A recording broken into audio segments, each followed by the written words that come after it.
धन्यवाद अध्यक्ष महोदय। आपने मुझे बहुत ही महत्वपूर्ण विषय पर बोलने का मौका दिया। नेशनल क्राइम ब्यूरो का जो रिपोर्ट है मैडम, वो कहता है कि Delhi is the most unsafe place for a women.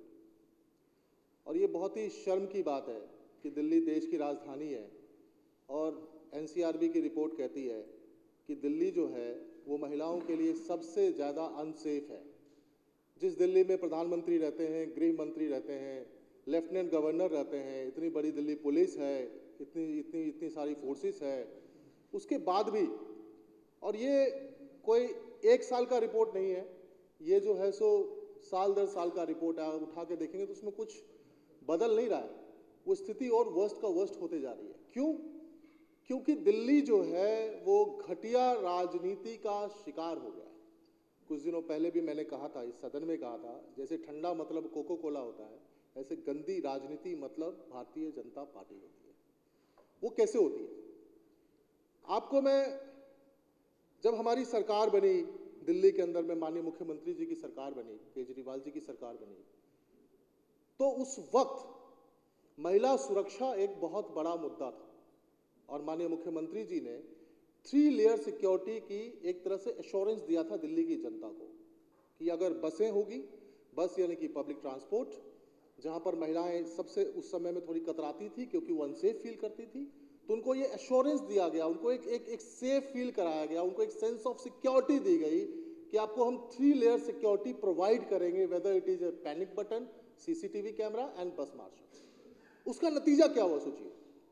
बस मार्शल्स की जब नियुक्ति हुई, महिला सुरक्षा को ध्यान में रखते हुए बसेस के अंदर और सीसीटीवी कैमरे लगाए गए, पैनिक बटन्स लगाए गए, तो महिला कम्यूटर्स की संख्या बहुत ज्यादा बढ़ गई। और जब फ्री बसेस कर दी गई तो उससे क्या हुआ कि महिलाओं का वर्क फोर्स पे बहुत ज्यादा वो बढ़ा, क्योंकि दिल्ली के अंदर में जगह जगह दूर दूर तक महिलाएं जाने लग गई काम की तलाश में, उनका कंट्रीब्यूशन एक तरह से बहुत ज्यादा बढ़ गया। और हम सब ने देखा है कि किस तरीके से महिलाएं सेफ फील करती थी। सीसीटीवी कैमरा है, अच्छी बात है, लेकिन जब कोई फिजिकली बस के अंदर में कोई मार्शल अगर मान लीजिए वर्दी में खड़ा है, तो एक महिला को सेंस ऑफ सिक्योरिटी फील होती थी कि आई एम सेफ, कुछ अगर ऊक चूक हो जाएगी तो कोई मेरा है, कोई मेरा भाई है, कोई मेरा बेटा है जो मेरी मदद करेगा।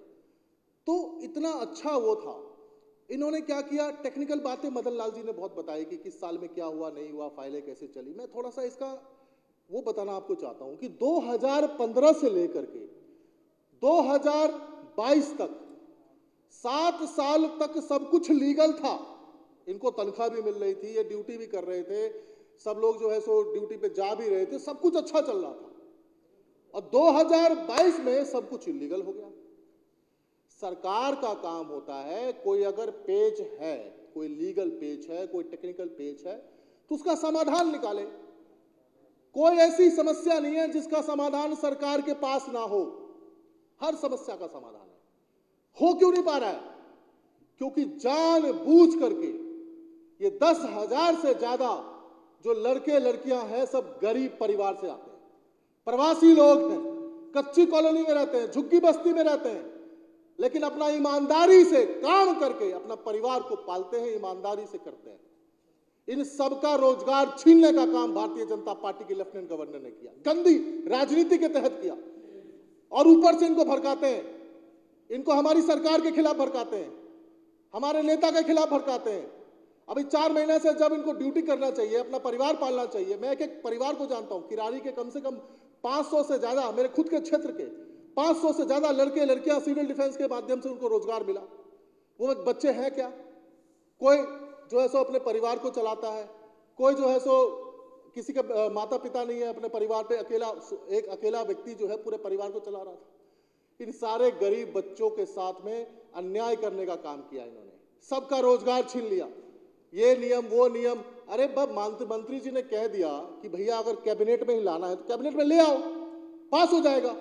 कैबिनेट में लाएंगे भी नहीं, सरकार को बदनाम भी करेंगे, इनको नौकरी पे बहाल भी नहीं करेंगे, इनकी तनख्वाह भी नहीं देंगे, बोलते हैं होम गार्ड लगाएंगे। अरे होम गार्ड लगाओगे तो इनको होम गार्ड में लगा दो, अल्टीमेटली इनका रोजगार भी नहीं जाएगा और महिलाएं सुरक्षित भी महसूस करेंगी। आज क्या हुआ, आज ये सब गंदी राजनीति के चलते बसें जो है वो मार्शल्स फ्री हो गई। अब कहते हैं कि अगर पैनिक बटन है, सीसीटीवी कैमरा है, तो मार्शल्स की क्या जरूरत है? अरे ये कौन सी बात हुई? आप मुझे बताइए कि अगर सीसीटीवी कैमरा की बात करें तो दिल्ली में तो पूरी दुनिया में सबसे ज्यादा सीसीटीवी कैमरा है। कल को कहेंगे दिल्ली पुलिस की क्या जरूरत है, सब कुछ सीसीटीवी कैमरा ही कर देगा। अरे सीसीटीवी कैमरे का अपना रोल है, मार्शल्स का अपना रोल है, सबका अपनी जिम्मेदारी है। आज इन गरीब बच्चों को जो कि गरीब परिवार से आते हैं, मार्शल्स के रूप में नौकरी कर रहे थे, अपना परिवार पाल रहे थे, महिलाओं की सुरक्षा कर रहे थे, देश के अंदर कंट्रीब्यूशन कर रहे थे, हमारी इकोनॉमी में, समाज में कंट्रीब्यूशन कर रहे थे, सबको इन्होंने सड़क पे बैठा दिया, धरने पे बैठा दिया और ऊपर से इनको उकसाते हैं, गंदी राजनीति करते हैं। हम आपसे माध्यम से एक ही बात कहना चाहते हैं मैडम स्पीकर कि जल्दी से जल्दी इन सभी गरीब परिवार से आने वाले बच्चे बच्चियों को जो कि मार्शल्स के रूप में ड्यूटी कर रहे थे, इनको दोबारा से बहाल किया जाए ताकि अपनी ड्यूटी कर सके, अपना परिवार चला सके, सेवा कर सके और ये गंदी राजनीति बंद हो। जो भी समाधान करने की जरूरत है उसको किया जाए। लेफ्टिनेंट गवर्नर ये गंदी राजनीति करना बंद करे। बहुत बहुत धन्यवाद।